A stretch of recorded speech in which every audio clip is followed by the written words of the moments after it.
ओम नमः शिवाय। बहुत दिनों के बाद आज फिर मैं समसामयिक संदर्भ पर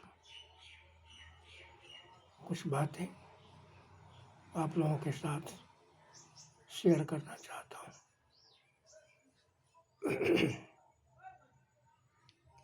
समाज, समुदाय, राष्ट्र और राष्ट्रीयता, धर्म, संस्कृति, ये सब अभी के समसामयिक विषय हैं जिस पर बहुत सारी चर्चाएं हो रही हैं।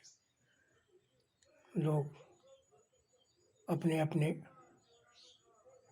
मान्यताओं, अपने अपने विचारों, अपने अपने सिद्धांतों के लिए एक दूसरे पर आरोप प्रत्यारोप कर रहे हैं। इस संदर्भ में मेरा इतना ही कहना है कि कोई भी समाज, कोई भी वर्ण, कोई भी जाति, कोई भी समुदाय अपने आप में पूर्ण नहीं है। उसे दूसरे समुदाय, दूसरे जाति, दूसरे व्यवसाय वाले लोगों से कहीं न कहीं सहायता लेनी ही पड़ती है। अतः हमारे पुरखों ने कोई भी समाज या समुदाय की स्थापना की, वहाँ सभी वर्ण के लोगों को बाँट दिया गया। सभी जाति, सभी कर्म करने वाले, ब्राह्मण का कर्म था पढ़ना और पढ़ाना, क्षत्रिय का कर्म था अपने समाज की रक्षा करना, वैश्य का कर्म था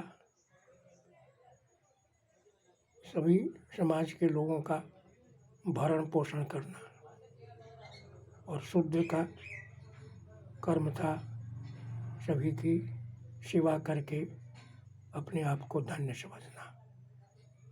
लेकिन आज कट्टरता इतनी बढ़ गई है कि सब अपने अपने समुदाय, अपने अपने जाति, वर्ण का लीजिए, उसके विकास के लिए या तथाकथित विकास के लिए, अपना उल्लू सीधा करने के लिए जगह जगह कोई ब्राह्मण समिति, कोई क्षत्रिय समिति, कोई शूद्र दलित समिति, कोई जैन समाज, तो कोई समाज का स्थापना करके अपने आप को समाज में अग्रणी दिखाने की होड़ लगी हुई है। मेरा इतना ही कहना है।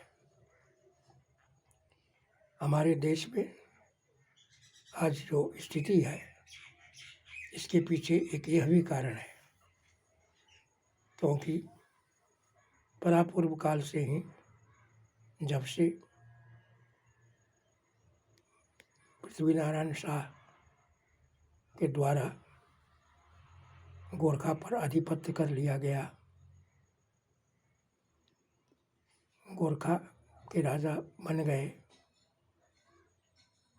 तो वहाँ उनके राज्य स्थापित कराने में कुछ खस क्षत्रिय और ब्राह्मण लोग सहायता किया था। जहाँ उन्होंने मगर, वहाँ की आदिवासी जो मगर जाति थी, उसको दबा करके वहाँ अपना साम्राज्य स्थापित किया, राज्य स्थापित किया। उसके बाद उसने बहुत सारे जो राज्य थे, छोटे बड़े, सबको एकत्रित करके अपने जाति का, अपने वर्ण का प्रभुत्व जमाना चाहते थे, और वैसा किया भी उसने। इसमें बहुत हद तक सफलता प्राप्त हुई, और देश राजतंत्र से गुजरने लगा और उनके द्वारा प्रताड़ित जो समाज था, जैसे काठमांडू में नेवार जाति,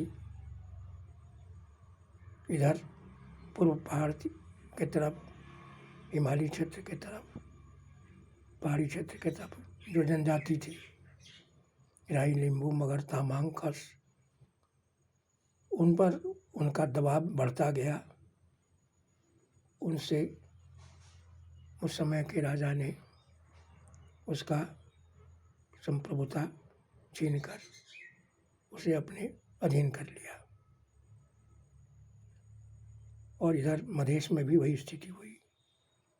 तराई वासियों को भी जबरदस्ती अपने कब्जा में कर लिया गया। इससे क्या हुई, वैमनस्यता फैल गई। वो खस, ब्राह्मण और क्षत्रिय के समुदाय के लोग अपने को शासक समझ बैठे और बाकियों को शासित, और ये दंभ उनमें पल गया। और इसी दंभ के कारण आज तक इतने भी विद्रोह हुए हैं, उसका मूल कारण वही है। अतः हमें यह शिक्षा लेनी चाहिए कि अब का जो संविधान बने या संवैधानिक संयंत्र बने, उसमें सभी भाषा भाषी, क्षेत्र क्षेत्रीय के लोग, धार्मिक लोग, सबका समान अधिकार होना चाहिए। सबको राज्य सत्ता में उतना ही अधिकार होना चाहिए जितना कि अभी तक के जो शासक वर्ग थे। इसके लिए संविधान को सुधार करना होगा। यह अभी की जो स्थिति है, इसमें सरकार अगर चाहे तो सभी संप्रदाय के लोगों से, सभी पार्टी, पुरानी पार्टी, नया पार्टी जितना भी है, सबको एक गोलमेज सम्मेलन में लावें, सबसे सहायता की अपील करें, सबको मिलजुल करके एक नई सरकार बनाने की अपील करें और सबके सहमति से एक छोटा सा सरकार स्थापित किया जाए और इसके द्वारा एक नवीन छोटा सा संविधान बना करके उसके अनुसार